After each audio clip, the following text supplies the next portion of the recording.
Welcome to the Fearful Fright series, where we will be reading with our favorite green ghoul, Grimmer. Now sit back and enjoy this twisted tale.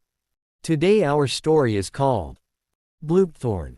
Once upon a very inconvenient orbit, there floated a fuzzy gray monster named Bloopthorne, Bloop, Snagglewump.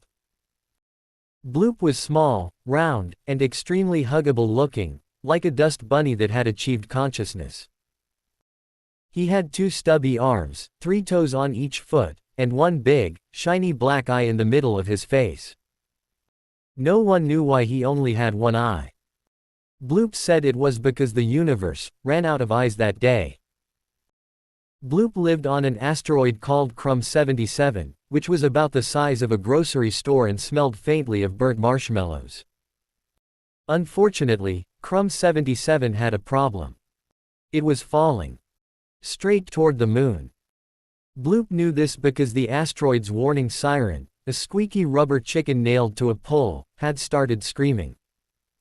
Honk honk honk. Impact imminent. Oh no, Bloop squeaked. I just vacuumed. He grabbed his emergency supplies, a space helmet that was actually a fishbowl, a peanut butter sandwich, and his lucky sock. Then the asteroid smashed into the moon with a very undignified plomp. Bloop tumbled across the moon's dusty surface, bouncing like a fuzzy meteor. Oof. Ow. Wee. Oof again. When he finally stopped rolling, he looked up, and gasped. There were lights. And houses. And a sign that read, "Welcome to Moonville. Population, full." Before Bloop could panic, 3 aliens popped out from behind a crater. There was Zinglo Flapjaw, tall and green with 6 elbows. Professor Blibbert, shaped like a teapot with legs. And Queen Snoot of the Dust Dwellers, who wore a crown made of cheese. They stared at Bloop. Bloop stared back. Bloop said politely. Hi. Sorry about the asteroid. Is this a bad time? Zinglo sighed. Another one. Professor Blibbert flipped through a clipboard. Yes, another fuzzy one. Happens every few centuries. Queen Snoot wagged a finger. Listen, darling, the moon is full. We've got aliens living inside the moon, on the moon, and frankly, some of us are stacked 3 deep in that crater over there. Bloop's fur drooped. Oh, he said softly. I can sleep standing up. Nope, Queen Snoot said. Fire code. Bloop's black eye began to water. So, I can't stay. The aliens looked at each other.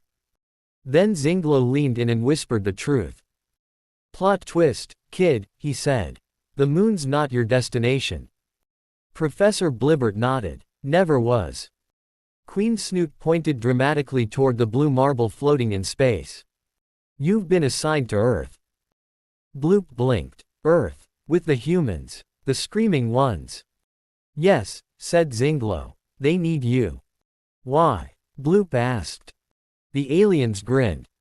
Because, Queen Snoot said, you're adorable.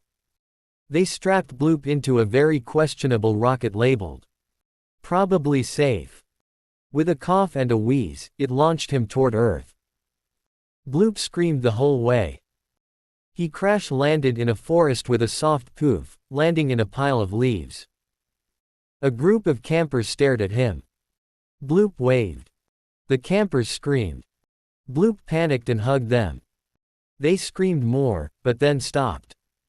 Wait, one kid said. He's fluffy. Bloop smiled.